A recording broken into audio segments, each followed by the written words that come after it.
Olá pessoal, sejam todos muito bem-vindos ao meu canal. Eu sou o professor de Física Robson Santos. No nosso 9º capítulo, o objetivo é tratar desse assunto hidrostática, assunto este tratado em 2 aulas.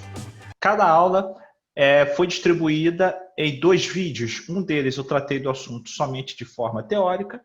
O segundo vídeo foi tratado somente a parte de exercícios. O objetivo agora é tratar, nesse vídeo, de exercícios relativos à aula 2.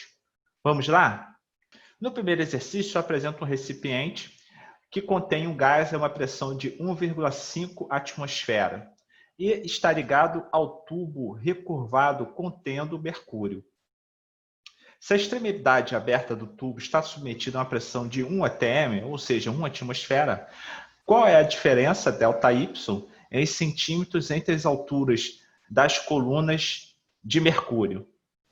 Considere que 1 atm é igual a 76 centímetros de uma coluna de mercúrio. Então vamos lá. Primeiramente, como sempre, vou anotar os dados que a questão me dá, que a pressão do gás nessa esfera aqui, nesse recipiente, é de 1,5 atm. A pressão atmosférica que está atuando na coluna de mercúrio é de 1 atm. A altura da coluna do líquido de mercúrio no lado direito é o que nós pretendemos saber. E 1 atmosfera representa 76 centímetros de uma coluna de mercúrio. Então vamos lá. Bom, a pressão sobre esse gás, pessoal, vai ser igual à pressão atmosférica somada à pressão da coluna do líquido, essa coluna de mercúrio. Por quê? É a pressão atmosférica somada a essa coluna de mercúrio que irá empurrar essa parte do mercúrio que está abaixo da linha tracejada, pressionando o gás contido no lado esquerdo, no vaso comunicante do lado esquerdo. Então, 1 atm, que é a pressão interna aqui desse gás, é igual à pressão externa, que é de 1 atm, mais a pressão exercida pela coluna do líquido. Portanto, a pressão da coluna do líquido será de 1,5 menos 1 atm, que vai dar 0,5 atm. Mas o que acontece? Segundo a questão, 1 atm corresponde a 76 centímetros da coluna de mercúrio. Portanto, 0,5 atm vai corresponder a quantos centímetros dessa coluna de mercúrio? Fazendo uma regra de 3 simples, eu vou ter que 76 vezes 0,5, e aí eu vou achar o valor da altura da coluna de mercúrio, que é de 38 centímetros de Hg. Agora, por que eu pude fazer essa comparação, pessoal? Vejam só. Eu sei que a pressão que essa coluna de mercúrio aqui exerce é de 0,5 atm. Essa experiência que correlaciona atm com centímetros de uma coluna de mercúrio foi realizada num experimento que já foi mostrado para vocês numa aula anterior, em que foi posto mercúrio numa coluna e essa coluna de líquido foi posta num recipiente, numa tigela. E aí você tinha a pressão da coluna de mercúrio de um lado e você tinha a pressão atmosférica do outro.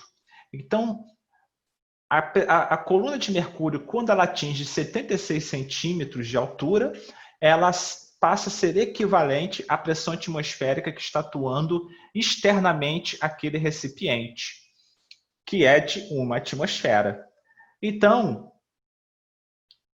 da mesma forma que 76 centímetros da coluna de mercúrio corresponde a 1 atmosfera, eu também tenho uma coluna de mercúrio, certo? Que exerce uma pressão na parte inferior. Essa coluna de mercúrio exerce uma pressão de 0,5 atm, somente a coluna de mercúrio. Estamos desprezando agora a pressão atmosférica aqui externa. Somente ela exerce uma pressão de 0,5 atm.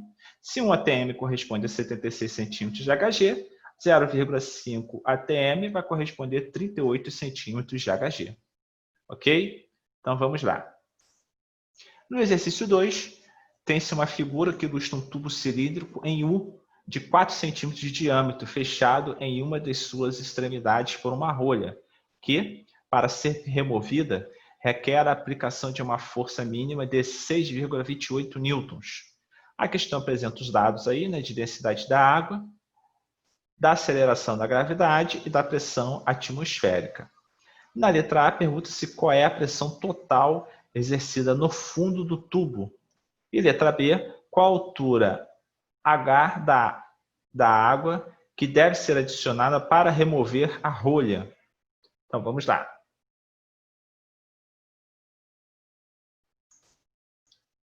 Letra A, qual é a pressão total exercida no fundo do tubo? Primeiro, eu vou colocar os dados que a questão me dá, do diâmetro do cilindro, a força mínima para a remoção da rolha e da densidade da água em gramas por centímetro cúbico e quilogramas por metro cúbico. A aceleração da gravidade e a pressão atmosférica. Vamos lá. A pressão no fundo do tubo é igual à pressão da coluna do líquido, mais a pressão atmosférica. Olhe para o que está acontecendo aqui, por exemplo, no lado esquerdo desse tubo. Você tem a pressão da coluna de mercúrio, né? Coluna essa que tem 1 metro de altura, e você tem a pressão atmosférica atuando aqui, na parte superior. A pressão da coluna de líquido é igual à densidade da água, porque o líquido é água, vezes a aceleração da gravidade, vezes a altura da coluna do líquido. Trabalhando com unidade do Sistema Internacional de Medidas, eu vou pegar a densidade da água como 10 elevado a 3 kg por metro cúbico, vezes 10 metros por segundo ao quadrado, que é a aceleração da gravidade, vezes 1 metro, que é a altura da coluna da água. Então, eu vou ter 1 vezes 10 elevado a 4 pascal. A pressão no fundo vai ser esse valor que eu acabei de achar, mais a pressão atmosférica, que é de 10 elevado a 5 newton por metro quadrado. E aí, o que eu vou fazer aqui? Ó? Eu vou transformar 1 em 0,1 para que eu tenha 0,1 vezes 10, e ao multiplicar esse 10 por 10 elevado a 4, eu venho a ter 10 elevado a 5. Por que isso, pessoal? Porque nesse segundo termo aqui, eu tenho 10 elevado a 5, e eu quero colocar o 10 elevado a 5 em evidência. Então, vou ter 0,1 aqui, 1 aqui, que somados vai dar 1,1, multiplico por 10 elevado a 5, que foi o que eu pus em evidência, e a pressão no fundo do recipiente vai ser de 1,1 vezes 10 elevado a 5 pascal. Na letra B, qual a altura da água que deve ser adicionada para remover a rolha? Então, vamos lá. Esses são os dados que a questão nos dá. A pressão sobre o ponto A, ponto esse que eu marquei aqui, tá? Que é a superfície da água no lado esquerdo, é igual à pressão sobre o ponto B, que é a pressão que está atuando aqui na rolha, né? Então, vamos lá. A pressão da coluna do líquido, que é o que vai ser adicionado aqui, né? Nessa região aqui, próximo ao ponto A, mais a pressão atmosférica vai ser a pressão no ponto A. E a pressão no ponto B é a pressão sobre a rolha mais a pressão atmosférica que está atuando aqui, né? Desse outro lado.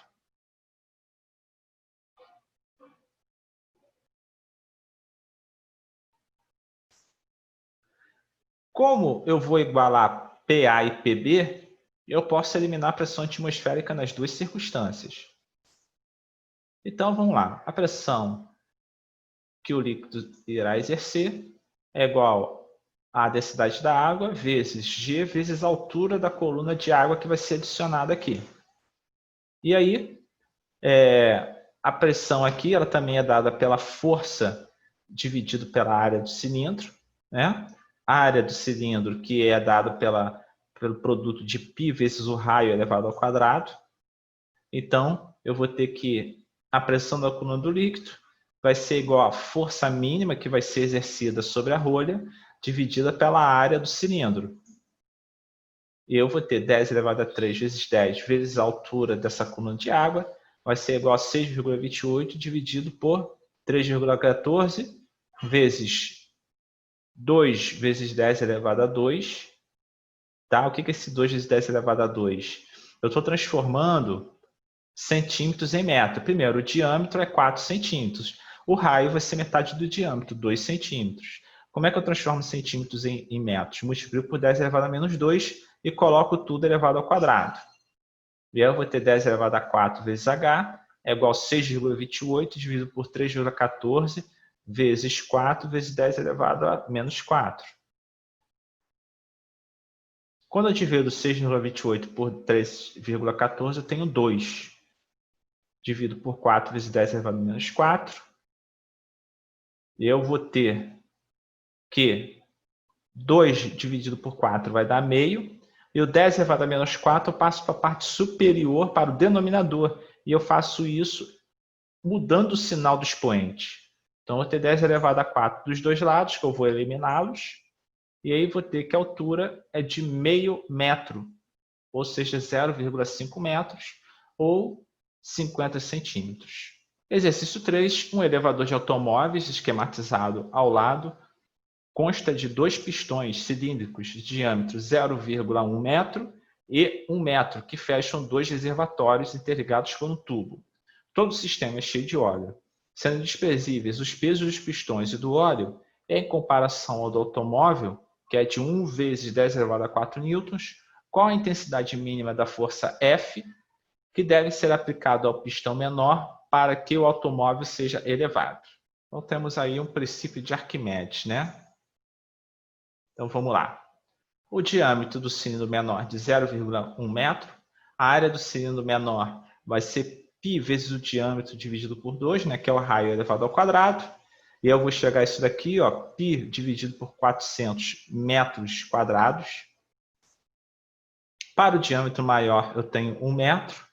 E a área do cilindro maior vai ser π dividido por 4 metros quadrados. O peso do automóvel, 1 vezes 10 elevado a 4 newtons. A força sobre o cilindro menor é o que se deseja saber. E aí eu vou estabelecer essa relação, né? Aquela que é dada pelo princípio de Arquimedes.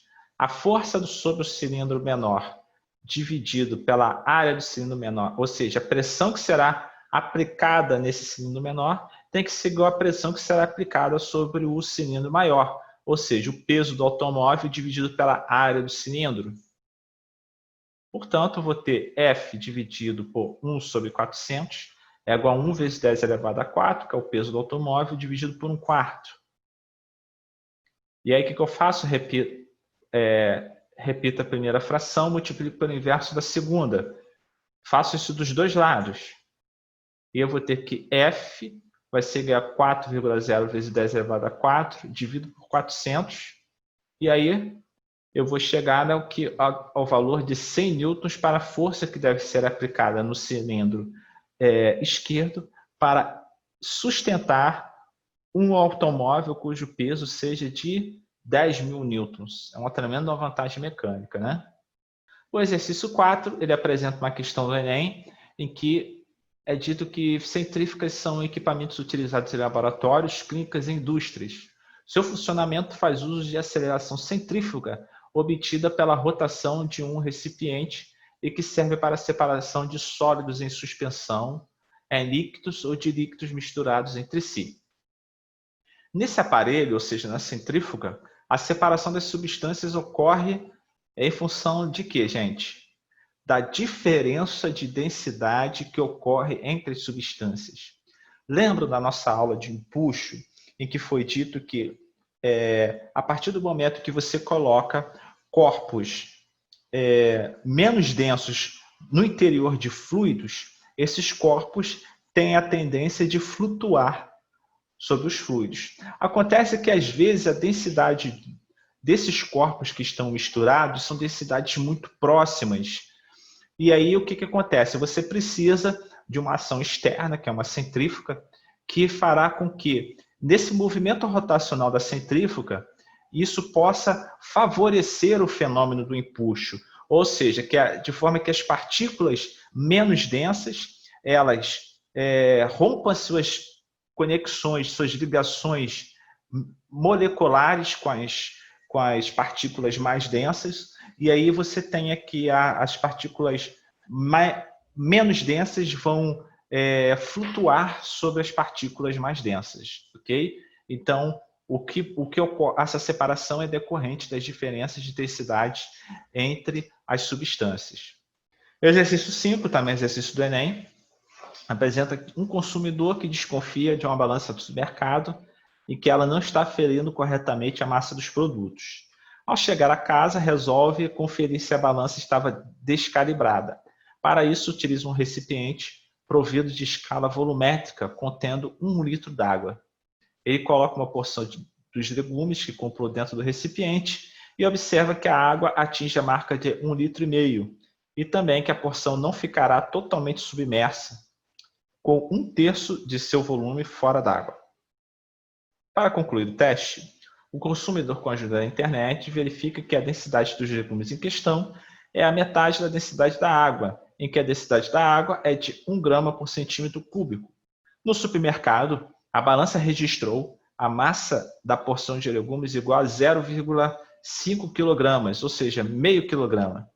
Considerando que o método adotado tenha boa precisão, o consumidor concluiu que a balança estava descalibrada e deveria ter marcado a massa da porção de legumes igual a qual desses valores aí, apresentado para vocês. Então vamos lá. Muito texto, parece que a questão é extremamente complicada, mas não é, como vocês poderão ver. Vamos lá. A princípio, esse é o recipiente que o cliente utilizou. O recipiente esse contendo 1 litro de água. Eu vou colocar aqui tudo que a questão me apresentou, todos os dados. A variação de volume no recipiente foi de meio metro, meio litro, né? Ou seja, a partir do momento que se colocou os legumes, o volume de água aumentou, o volume do conjunto, né? Água mais legumes, pelo menos a parte dos legumes submersos, foi para 1,5 litro. A porção do volume total dos recipientes é de 1/3 do volume. Porção total do volume de legumes que está para dentro da água, é de 1/3 do volume dos legumes. A densidade da água está aí, 1 grama por centímetro cúbico, que eu quis transformar para gramas por litro, tá? Na verdade, eu quis transformar para quilograma por litro, tá? A densidade dos legumes, 0,5 gramas por centímetro cúbico, que vai dar 500 gramas por litro, tá? A massa dos legumes registrada na balança é de 500 gramas. Qual será a massa real deles? O volume total dos legumes é de 3/3, ou seja, 1 inteiro. O que estava submerso era somente 1/3, ou seja, o que ficou para fora é de... perdão, né? A porção do volume total dos legumes para fora d'água é de 1/3. Se 1/3 ficou para fora, quanto que ficou submerso? Ficaram 2/3 do volume dos legumes. A questão diz que a quantidade de volume submerso dos legumes é de meio litro. Por que é meio litro? A partir do momento que essa parte dos legumes foi colocado dentro d'água, o volume total de água mais legumes passou a ser 1,5 litro. Ou seja, o que entrou de legumes dentro d'água é correspondente a meio litro. Ou seja, 2/3 do volume dos legumes corresponde a meio litro. Ou seja, o volume total dos legumes corresponde a 0,75 litros. A massa real dos legumes é igual à sua densidade vezes o seu volume. A questão diz que a densidade dos legumes é de 500 gramas por litro. Portanto, a massa real deles vai ser o quê? 375 gramas, que é 500 vezes 0,75. O respondente isso, a letra D. Nosso último exercício, uma barca que transporta automóveis entre as margens de um rio, quando vazia tem volume igual a 100 metros cúbicos e massa igual a 4 vezes 10 elevado a 4 kg. Considere que todos os automóveis transportados tenham a mesma massa, ou seja, de 1,5 vezes 10 elevado a 3 kg, e que a densidade da água seja de 1.000 kg por metro cúbico. O número máximo de automóveis que podem ser simultaneamente transportados pela barca corresponde a qual desses valores? Então vamos lá. Aqui estão todos os valores que a questão me apresenta e ela quer saber quantos automóveis podem ser transportados no máximo na barca. Bom, na condição de equilíbrio, o peso total da barca e dos veículos tem que ser igual ao empuxo que a água exerce. Só assim o sistema estará em equilíbrio. Portanto, o peso total, ou seja, barca vai ser o peso da barca mais o peso total dos veículos. O peso da barca é o quê? É a sua massa vezes a aceleração da gravidade. E o peso total de veículos é o número de veículos multiplicado pelo peso de cada um deles, que é a massa de cada veículo vezes a aceleração da gravidade. Tudo isso somado tem que ser igual a empuxo. Então, vou ter que 4 vezes 10 elevado a 4 vezes g, mais n vezes 1,5 vezes 10 elevado a 3, que é a massa de cada veículo, vezes g, é igual a empuxo, que é a densidade da água, vezes a gravidade, vezes o volume do líquido deslocado. Eu vou colocar o g em evidência em todos os termos e vou cancelá-los. Portanto, e tem outro detalhe, né? O volume máximo de líquido deslocado tem que ser o volume da barca. Porque, veja só, a partir do momento que você vai colocando veículos no barco, esse barco ele vai afundando, ele vai deslocando cada vez mais líquido da sua posição original. Se por acaso a quantidade de líquido deslocado for maior do que o volume da barca, significa que a barca já afundou. Então, o volume máximo que a barca pode deslocar sem que ela afunde é o próprio volume da barca. E aí eu vou ter que 4 vezes 10 elevado a 4, tá? Eu estou continuando aqui o primeiro termo da equação anterior, é igual a mais n vezes 1,5 vezes 10 elevado a 3, é igual a 1.000, que é a densidade da água, 1.000 kg por metro cúbico, vezes o volume da barca. Eu troquei aqui o volume do líquido pelo volume da barca. E eu vou ter que 4 vezes 10 elevado a 1, mais n vezes 10 vezes 1,5 é igual ao volume da barca. O que eu fiz aqui, pessoal? Eu coloquei a evidência 10 elevado a 3 aqui, 10 elevado a 3 aqui e 10 elevado a 3 no outro lado da equação. E simplifiquei, tá? Então, eu fiquei só com 10 elevado a 1 aqui. Aqui não tem nenhuma potência de 10. E não haverá nenhuma potência de 10 do lado direito da equação. Portanto, 4,0 vezes 10 é 40, mais 1,5n é igual ao volume da barca, que é de 100 metros cúbicos. Passo 40 para o outro lado, vou ficar com 1,5n igual a 60. N é igual a 60 dividido por meio, que vai dar o quê? 40. Ou seja, o número máximo de veículos que podem ser transportados é de 40 veículos, que corresponde à letra B. E assim, pessoal, terminamos mais uma de nossas aulas. Foi um prazer poder contribuir para o aprendizado de vocês. Faça-me o favor, divulgue o meu canal, dê os seus comentários. Se você está gostando dessa modalidade de aula, se alguma coisa pode melhorar, aperte aí o sininho para você receber notificações. E se você ainda não é inscrito, se inscreva no meu canal. Peço tudo isso para que você possa me motivar a continuar, manter esse canal. Porque se poucas pessoas apresentarem interesse, não há necessidade de eu manter aqui o meu esforço. Ok? Desejo a você, como sempre, bons estudos e até a próxima.